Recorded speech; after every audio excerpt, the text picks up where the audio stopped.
radio is 100 years old.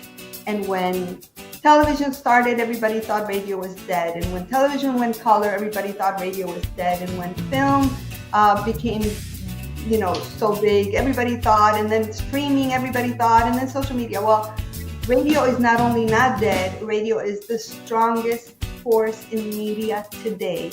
And the regional Mexican format is the #1 Spanish format in this country today. Let's give advertising out for free. Anybody who wants to reach a Hispanic community. So we did.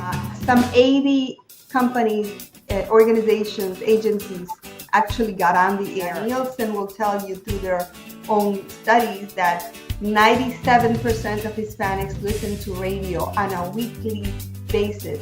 And if you break it down, there's no other media that achieves that. But when he got back, he said, you know what?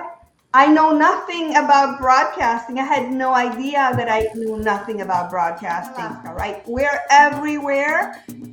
All of us, we're all everywhere. Welcome to the 5th Noticias Newswire and Hispanic PR blog Hispanic Marketing Webinar. I'm Bill Gato, the CEO of Noticias Newswire and the co-editor of the Hispanic PR blog. Noticias Newswire is the nation's only Latino-owned press release distribution service with a niche focus on the U.S. Hispanic market. The Hispanic PR blog is a trade blog and resource for Hispanic and multicultural communications professionals.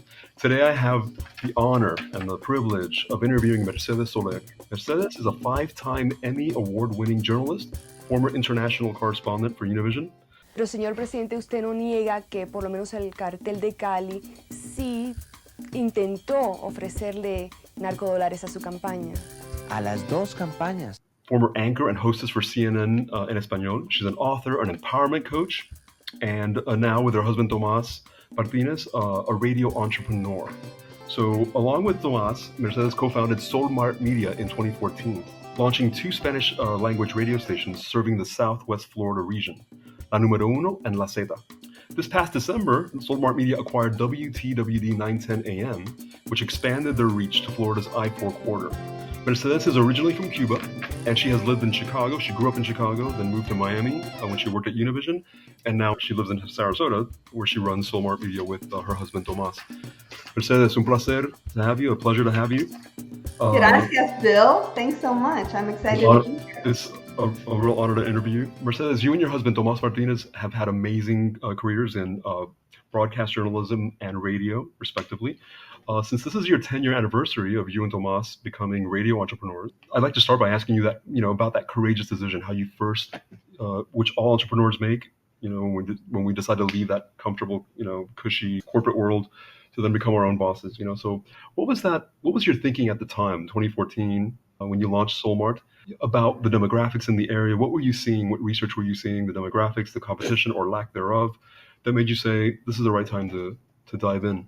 So, Bill, by the time 2014 came along, Tom and I had been in the business for, over 20 years, both of us in both. He had been managing radio stations, groups, radio station networks. He had been working all across the Spanish spectrum of Spanish market, he worked Chicago, LA, New York, different Texas markets, Miami. So he had been working in radio for a very long time. And I started with Univision right out of college, right when I was 22 years old. So fast forward 20 some years, we were seeing the world changing. Television was changing, radio was changing, newsprint was changing, corporations were merging, and we saw a lot of uncertainty. A lot of our colleagues were losing jobs. We weren't quite sure how long we were going to be able to keep our jobs. And it's a little scary to have to depend on a corporation for feeding your family and putting your kids through college. So we started thinking probably in the early aughts, probably by 2005, 2006, 2007, what's our exit strategy and where do we go when this is over? There was one very pivotal moment.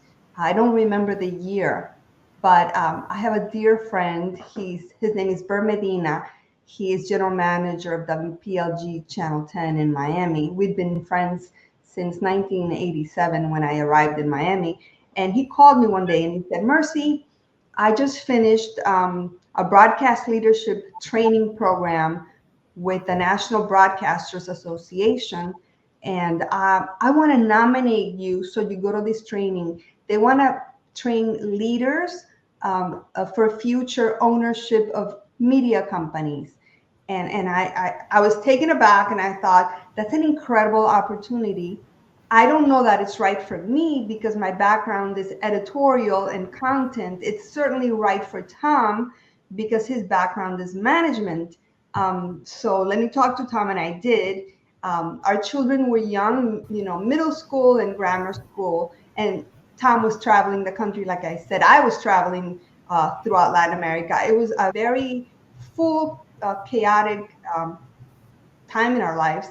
And he just absolutely said, no, we can't do this. We don't have time, right? We don't have time. Somehow, and also he said, I already know everything there is to know about radio. They can't teach me anything. I've been doing this for over 20 years. I don't know how I persisted, but he agreed to do it, Bill. And not only did he agree, he was lucky enough to be accepted into the program because hence we have nominated other people we know in the business who have come to us to ask us how we've done this. And we've nominated them to go through this program. Some have been accepted and some have not. So it was very lucky that Tom was accepted. The program is kind of a master's degree in broadcasting of all kinds. And it's not just what goes on in front of the camera or even in the executive suite, it's what goes on behind from an owner's perspective. The politics, the policies, the FCC, Congress, a much larger scale than we were used to. And the program was a one-year program. It was one weekend a month out of the year, starting on a Thursday night through Sunday night. He'd have to fly to Washington and do this in between working full time. But when he got back, he said, you know what? I know nothing about broadcasting. I had no idea that I knew nothing about broadcasting. And so he was excited and challenged and went through the program. And when he graduated, he said, we're ready.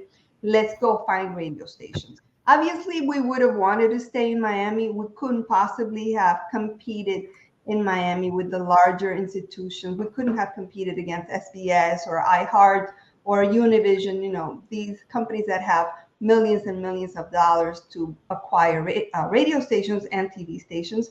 And so we needed to go to a secondary market. We found a couple of stations in Zolfo Springs, which is honestly in the middle of nowhere in Hardy County, called Bone Alley, in between Wauchula and Arcadia, two little towns you've never heard of. That's in Florida, right? More central, more southwest central, yes. And so we ended up going there. And for 5 years, Tom was managing 3 stations in Miami, Monday through Thursday, driving 4 hours to Zolfo Springs from Miami Thursday evening, and working our stations Friday and Saturday. 2 things needed to happen. One thing that needed to happen, I was taking care of my mom with my sister, my twin sister, because my mom had dementia and she was going to be our number one priority, and our son was still in high school. When my mother passed and our son graduated high school and went away to college, we said, okay, we're ready to leave our jobs and we're ready to go full steam ahead and work our radio stations. What were we seeing? Well, we were seeing a huge challenge. We had done our market analysis. We knew there was going to be a big Mexican community where we were going. What we didn't anticipate is that it wasn't going to be large enough to sustain us. One of the stations, La Zeta, which is our legacy station, had been on the air. It was the first station to go on the air with a regional Mexican format in the state of Florida, and that was almost 25 years ago. The other station was a country station that we flipped into regional Mexican. The difference between the formats is that our legacy station targets an older audience, and our La Numero Uno targets a younger audience with the same format. But younger and older in the Mexican community skews a lot younger than general market because it's a young and thriving community. Why Mexican, might you ask? Being that we come from, both Tomas and I are Cuban American, and we come from a media landscape such as Miami, which is very salsa, very tropical.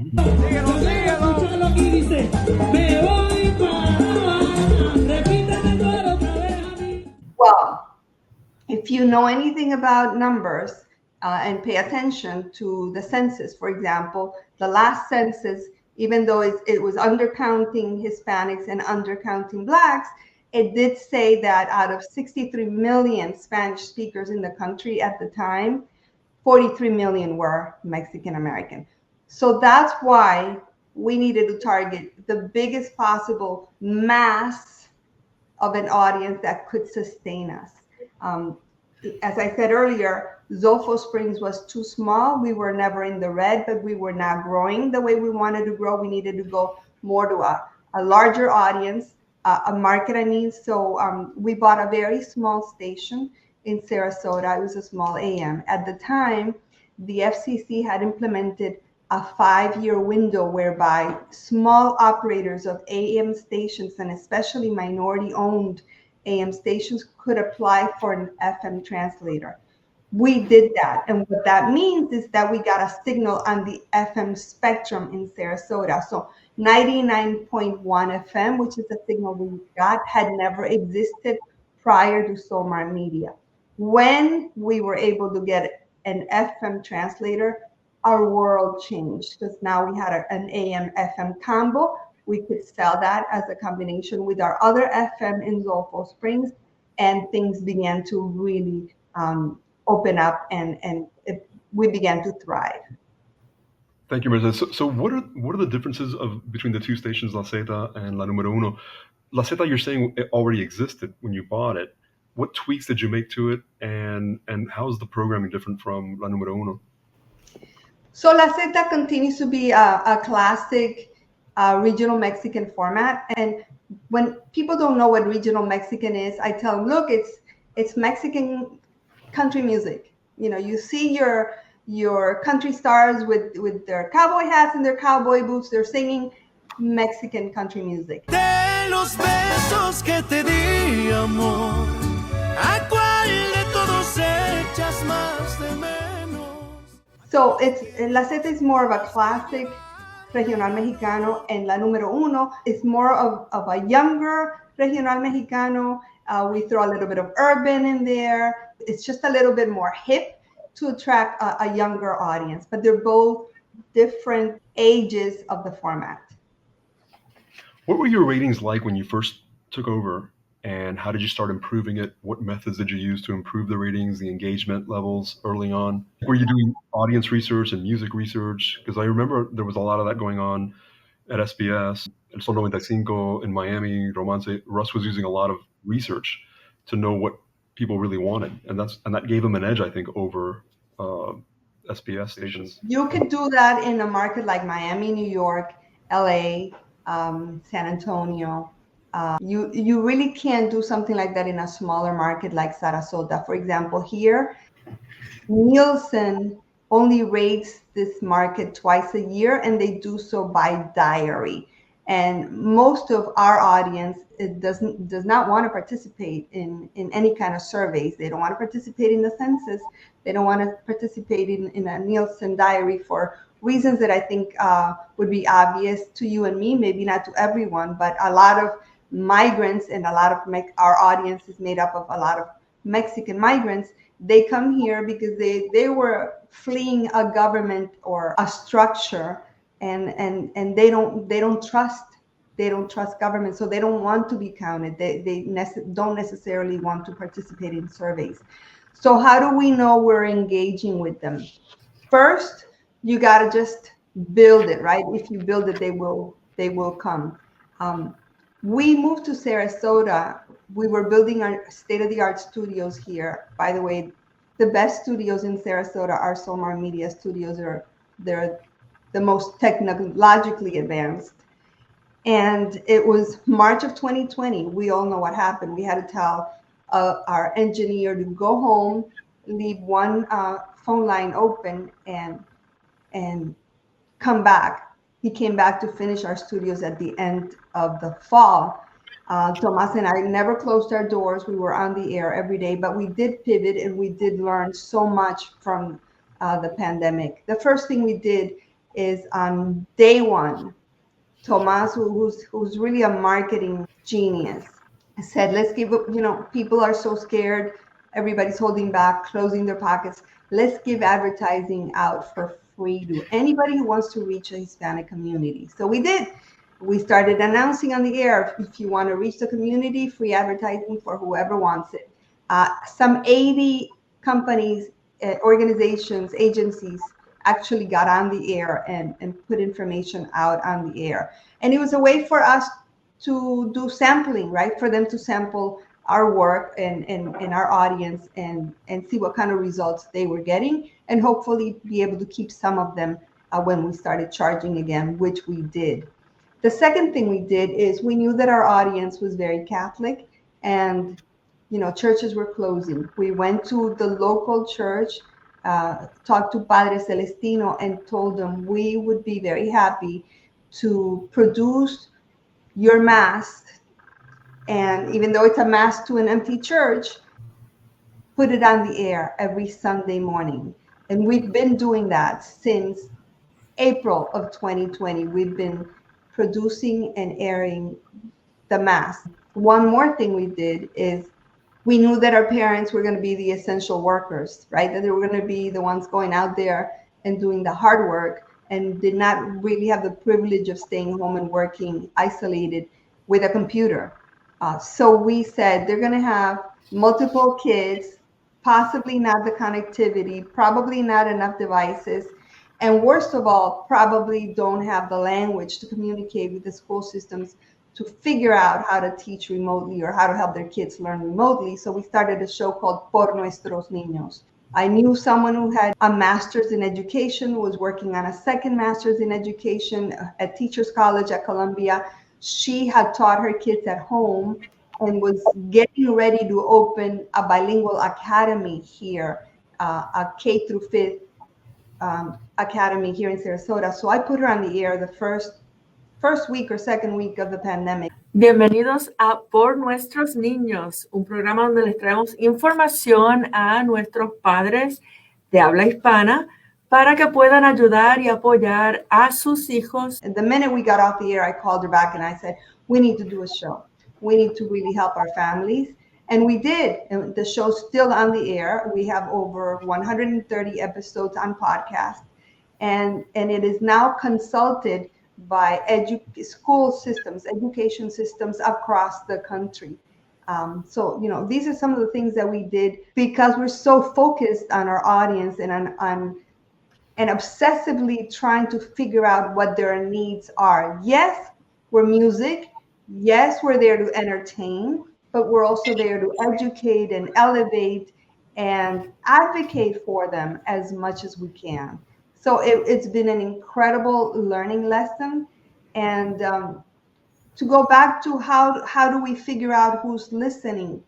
Throughout the early parts of the pandemic, the school system, the Bradenton Manatee school system, called us and said, we can't get a hold of our Hispanic parents. We don't know how to get a hold of them, and we don't know where the kids are. And we said to them, how about a dedicated hotline? They came to us with a 10-digit, uncomfortable to remember number, and we said, we got to make this really friendly. Give us a 55555 or something easy like that. Let's start a campaign, call this number. And within the first month or so, they got 2,000 calls.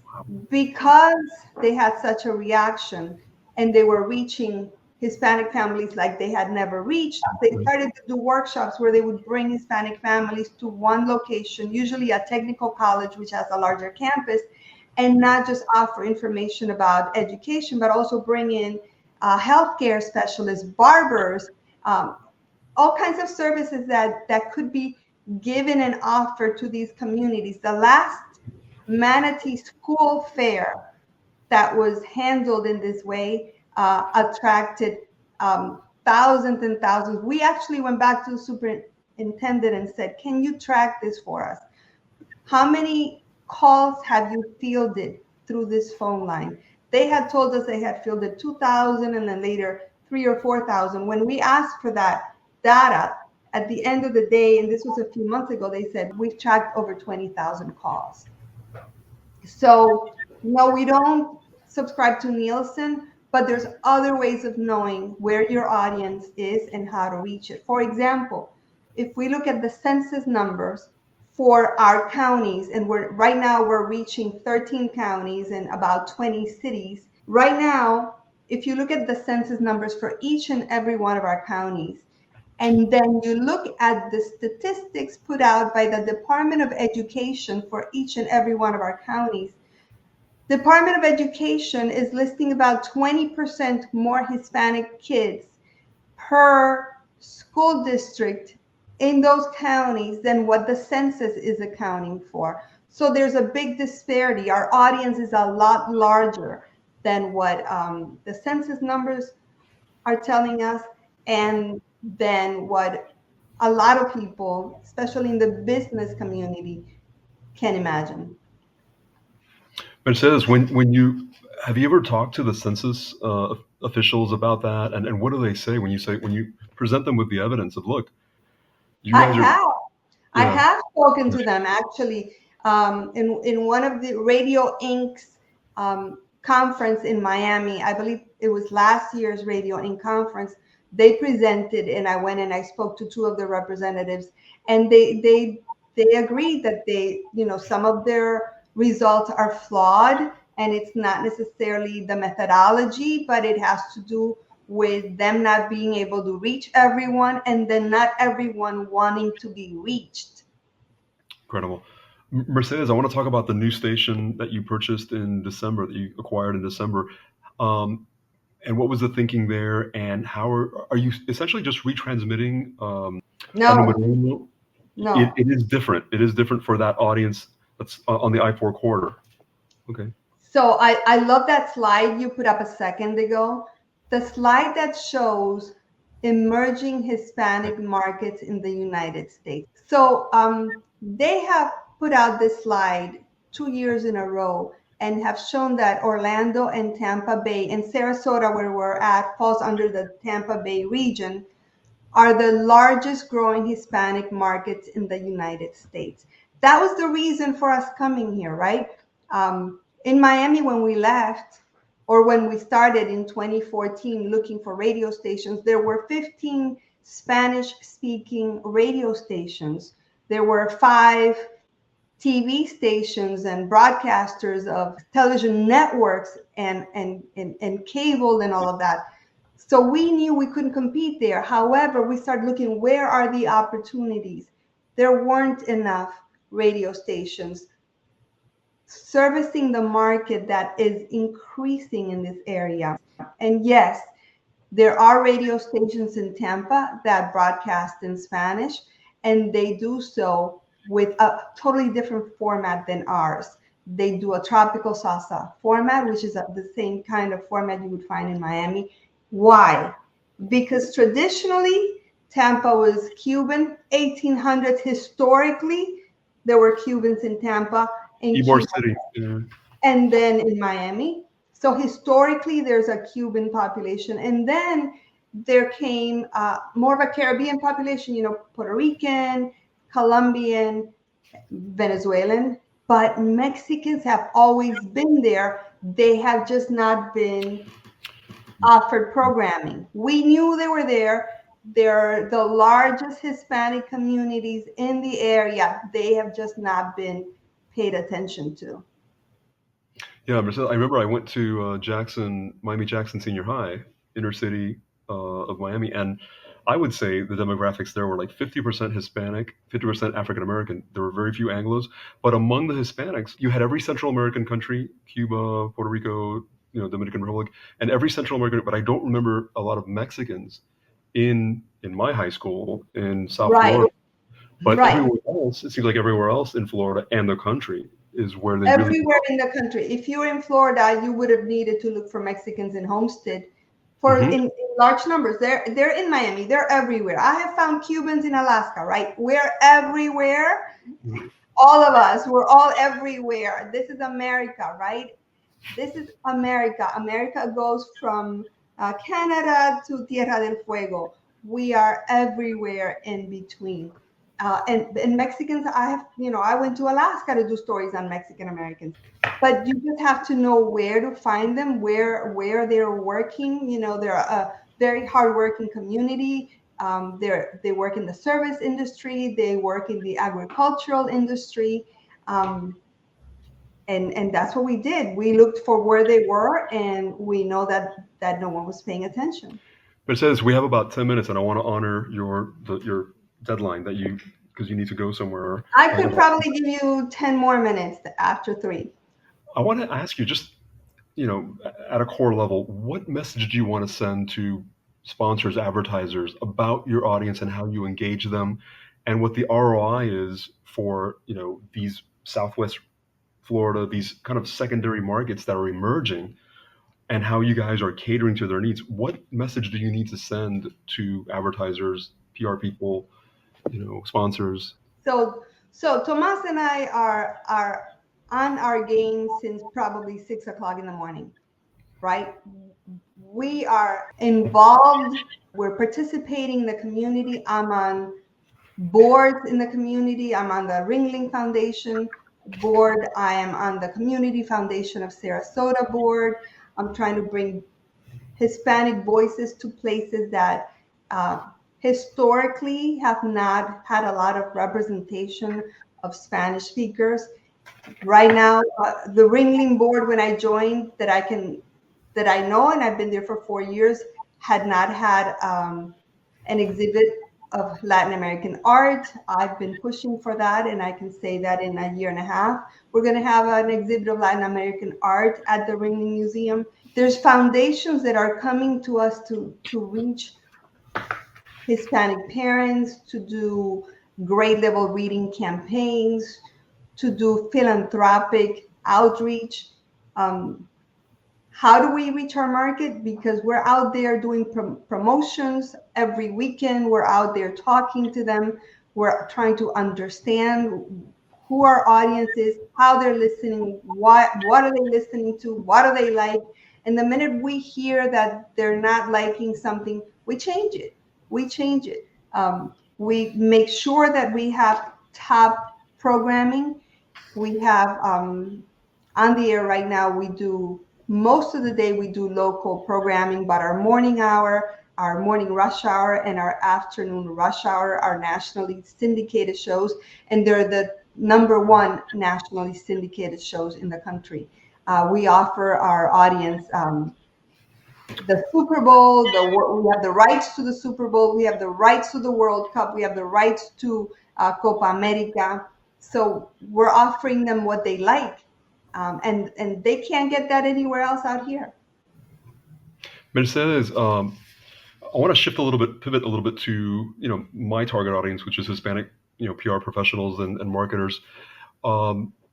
Their dream obviously is always to get coverage, score an interview, some news coverage in the media. You've been a journalist for so many years. You've probably been pitched hundreds of times by PR people. You've read thousands of press releases. What tips can you share with them about how to best reach you and get your attention and score or package the pitch just right so that they can maybe get on your originally produced shows or some coverage in La Zeta, la Numero Uno? Yes. #1, if you have a budget to buy an advertising campaign, you shouldn't try to get free advertising, because it's not the same to get a one-off, right? To get an interview that maybe will be heard at 1 hour in a day part one time, and that's it. If you have a budget and you want to make a difference, you want return on your investment, then you want to buy an advertising campaign. Why? Because the more that you're heard, that you hear a brand, that constant recall of a brand is what's going to make people react. Maybe they don't need your services today, but they know who you are for when they do need those services. Secondly, if you want to call my attention, for example, and I am the one that receives a lot of those press releases, make sure it's important to my audience. Why would I run something that is not important to my audience? And if you want to make an effort, maybe send me that press release in Spanish. That would give me an idea that you really do care. I pay attention to everything that comes across my email. Anything in my inbox gets looked at by the end of the day. But those are the things I pay attention to. Should I put something on the air? And I do a lot of PSAs, as long as they're good for our audience. I said earlier that we're very protective of our audience. We want to make sure they get good, solid information. They're not manipulated. There's no propaganda getting on our air. We're completely nonpartisan. So we protect that very carefully. So press releases are still valuable to you? They are because they give me information. And I may not do a news piece with it or put it in the news segment, but I may give it to an on-air personality and say, here's something for you to comment on today, if it's a timely press release. It all depends. It has to be relevant to our audience. What kind of guests are you open to interviewing on like, say, the children's show, the parenting show that you created for PR people that represent those types of clients? May want to. So for Por Nuestros Niños, we recorded 4 shows yesterday. So for Por Nuestros Niños, we had a PhD in bilingualism, I believe from University of Arizona. We had psychotherapists from Los Angeles. I forget the other 2 guests, but these are people who are working with our audience. Bilingualism is very important to us because we like to demystify some of the myths that you and I grew up with, Bill. When you come here as an immigrant, I know you were born here, but I wasn't. But when you come here as an immigrant, the idea is, learn English, assimilate. And what happens a lot of times is that families disassociate and children lose their ability to then talk to their grandparents and understand part of their culture. And what we know now is that bilingual brains are smarter. They're more elastic. They collaborate, left and right hemispheres collaborate better. And bilingual people as a whole do much better. So we want our kids to be bilingual. We want them to keep their Spanish. And if mom and dad don't speak English, that's not a hindrance. Speaking Spanish well will serve you into that learning English well realm. So that's kind of what we're trying to accomplish at this point. We want to speak to teachers. We want to speak to administrators. We want to talk about exceptionalism in our students. A lot of our parents don't understand that their kids could be brilliant and there are special programs for them, and they can get them into their programs. So we want to teach our audience how to best educate them, what works best for their family in their children's education. This is when I had a false start earlier, and you were telling me this incredible, beautiful story about the impact of your mom on your life and your career. And now that you mentioned the parenting show, I'm also wondering if, I know she had like a doctorate in education, in pedagogy, and I'm wondering if that has influenced your career, your communication style as a journalist over the years, and even this parenting show. Yes, and yes. My mom was the love of my life. You'll see a drawing of her there, right there, and that drawing was made by my daughter, who who's a brilliant artist, but that's another story. My mom had a PhD in pedagogy, and she had a master's in social work, and she was my biggest fan. When people ask me, who do you idolize? In this country, people idolize celebrities. My idols are my parents. My mom and dad sacrificed so much for me to have the life that I have had, and I have had the life I've wanted to have. I've lived exactly the life I wanted to live. And I have no one else to thank but my mom and dad. When I got to this country, Bill, I was a teenager, and I fell in love with news. Right, I started watching television to learn English, and I had never seen a news broadcast in Cuba or in Spain, where I had ended up in between coming here, because those countries, one was a communist regime to the left, and one was a fascist regime to the right. And so there were only two black and white state-owned and operated TV stations, and news was not really open news as we know here. But when I got here and I discovered the news broadcast, which incidentally was invented in this country, so was television and so was radio. I fell in love with it, and there was a woman on TV. Her name was Barbara Walters. Some of you may have heard of her. And I went to my mother and said, I'm going to be just like her. That's the perfect job. I love what she does. When you wrote in your book about Vietnam, you said we won't get over the Vietnam syndrome until we stop using this intellectual junk food. What do you mean by intellectual junk food? By intellectual junk food, what I was referring to was the whole...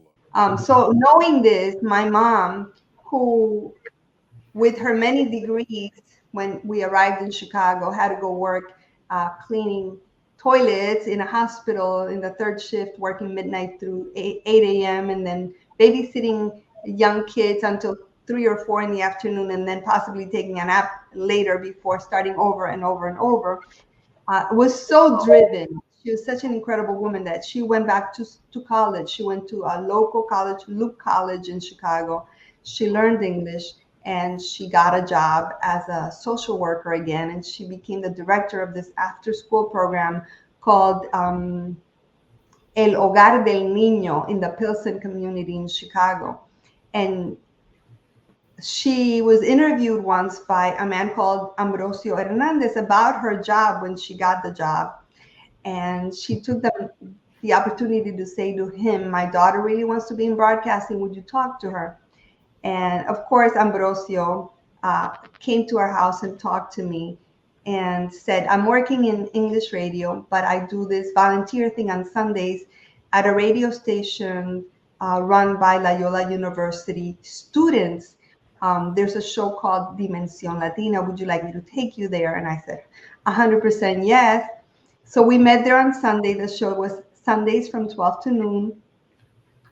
And the show is run by none other, and not only run, but started by Tomás Martínez.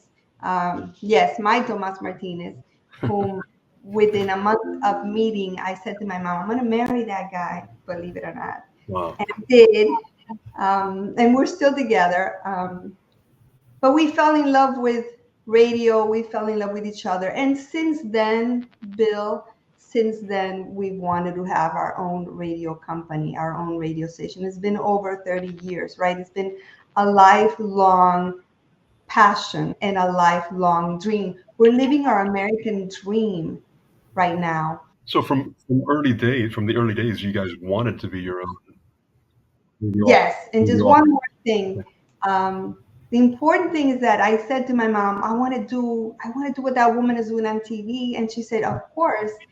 And the minute my mom believed in me, I believed in me. If she believed I could do it, it's like, okay, then I can do it, right? So it's so important to tell your kids, yes, you can do that, and believe in them, because that's all they need, right? Your permission. As long as my mom believed that I could do this, I knew that I could do that. So I created Por Nuestros Niños in her honor. It's a passion project. It's not sponsored. Jerry Shafi, who's the host, and I do it por el amor al arte. And I mentioned Ambrosio Hernandez because then he went on to become a big TV anchor in Miami. And we all went through Dimensión Latina, right?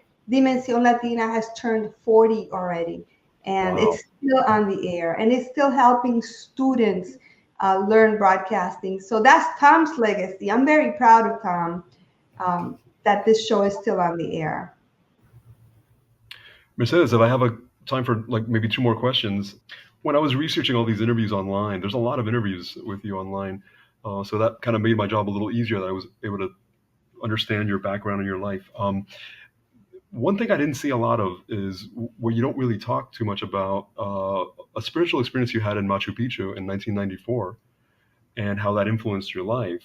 I just saw sort of a blurb on one website, but I haven't seen an interview where you talk about that. Would you share a little bit about that experience and how it influenced you and your success? So you're very keen and you're a very seasoned journalist, and you pay attention. So I'm glad you picked up on that. And I do keep my life private as much as possible. I don't like to overshare, but you're kind of in my inner sanctum right now. This is my home office. So, there's everything behind me is very special. This picture here is an interview at the top of Machu Picchu that I did with a man called Kenko.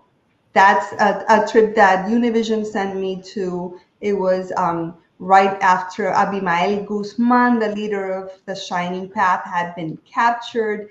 Peru was trying to show off the country. Nobody had traveled to Machu Picchu. Nobody knew what Machu Picchu was. So I interviewed President Fujimori on that trip, Alberto Fujimori. But when I interviewed this guy, some really interesting things happened to me. Actually, just getting to Aguascalientes, just going up to Machu Picchu, just staying the night. The whole time that I was there, just very strange things happened to me. And I went there being an atheist, Bill. I was an atheist. My dad was an atheist. And I had called the Univision Bureau to get me an anthropologist who I wanted to interview there. They couldn't get me that person. And this person that you see behind me was just a local, she was like a local guide.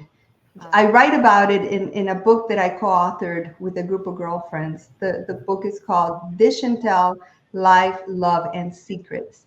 By the Miami Bombshells. Not because we thought we were these great bombshells, but because some of the stories we were dishing were real bombshells. And some of the real bombshell stories we didn't sign. So you kind of have to guess who wrote what unsigned bombshell blew that bombshell. But in any case, I had an experience where I felt I had been in the presence of God. And it was hard for me to take because I didn't believe in God. And it just turned my world upside down, Bill. I left there and, a lot of things started to shift in me. And, for 6 months, I came home and I said to Tom, do you think I'm going crazy? Because it was so unexplainable, because I came from such a world of yes and no, black and white. And all of a sudden, all kinds of magical shades of gray were happening in my world. And what I did is what you and I would do, investigative reporters. I started to investigate and read everything I could about a world I just didn't believe in. And I started to believe in a whole different world, and I started to practice indigenous practices. And I'm a practicing shaman, and I've been doing that for the last 30 years. It enlightens my life. It informs my life. I try to walk with beauty on earth. And I try to honor La Pachamama, our mother earth. The ecology is very important to me.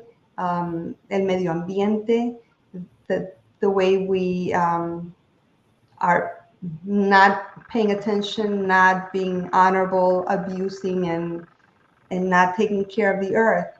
If you go back to the beginning of time, man has always been connected to earth. And we've lost that connection. In my work, I try to be connected, and I try to be connected in spirit and in person. There's a lot to talk about. I've never talked about this. I really appreciate you sharing that. I've been a spiritual seeker all my life. So when I saw that, I was like, ooh, got to ask her about that. But I also noticed that you were part of a group where you lead a women's retreat, like a women's retreats. Yes. So Campowerment. So Campowerment started was started by one of my women friend who I co-authored a book with, Tammy Leader Fuller, who was an NBC producer. She was Katie Couric's producer. And we started the camps. Actually, initially we called them Bombshell Camp, because after the book was published, one of our readers who was in the music industry wrote a book about our book. And by that I mean a musical, because that's what you call a musical script. And she wrote all these songs, and the book was adapted to the stage, and it was staged at Coral Gables Playhouse for a whole season, Bill, which was is a magic carpet ride in my life. And women began to come to us and say, we want to have what you have. We want that kind of friendship. We want that kind of solidarity. We want that kind of, helping each other without judgment. How do we do that? So we started doing those camps. But within time, most of us went back to our own world. And Tammy decided she was going to do this as a business. And she has. Her company is now over 10 years old as well. And she's invited me to come and speak at Campowerment several times. And I have come to speak about spirituality, and I've come to connect to other women in a spiritual way. That has been my contribution. Mercedes, one last question. If about Primer Impacto, you posted something on your LinkedIn, I believe, where Primer Impacto came back to honor you. I guess they were doing sort of a 30th anniversary episode, and they came back and they interviewed you. What did that mean for you, and why do you think that show has stood the test of time? Because you were part of the genesis of that show. I was a founding member of Primer Impacto. In fact, I was a founding member of the previous show that was a precursor to Primer Impacto, called Noticias Más. So Noticias Más kind of created a format that Primer Impacto then perfected. Primer Impacto was an incredible experience in my life. I became an international correspondent. I got to travel throughout Latin America. I got to meet the most wonderful people, see the most beautiful and majestic places. I interviewed a dozen presidents, and I got to see a lot of difficult things to see as well. But it gave me a world view that I wouldn't have had otherwise. So I'm very grateful to Unvision and Primer Impacto. And when they came to me for this honor, it took me aback. It was, and not only that, Roger Borges, who came to interview me, who I had never met, was so graceful, and he treated my story with such care. I really felt loved, and I really felt embraced. Tú eras una de las originales chicas de Impacto. ¿Es verdad? Así es. Vive sumamente orgullosa de lo que aportó con cada uno de sus reportajes. Y así tú editabas. Primer Impacto llegó a cambiar la televisión. I always say that I left Unvision, but I didn't leave my family. And Primer Impacto, I was there for almost 20 years. Those people were my family. There's still people there that are still working there, that were there when I left, and I love them. So I'm just very grateful that I'm here, Bill, and I'm very grateful that they remembered me and did that. I'm honored. Mercedes, thank you for your time. Is there anything else you'd like to say about the Hispanic market, Solmart Media, your new station, tips for PR people? Anything? So we now have a station in Tampa, as you mentioned, and our total audience between all of our stations, there's a total of 7 stations, 3 FMs, 2 AMs, and 2 digital high definition stations. Our audience is 1.5 million Mexican American. We're very proud of our audience, and the best way to reach them is to go on the radio, to advertise on radio. And not only do I say that, Nielsen will tell you through their own studies that 97% of Hispanics listen to radio on a weekly basis. And if you break it down, there's no other media that achieves that. Not television, not cable, not streaming, not phone, not Spotify, not social media.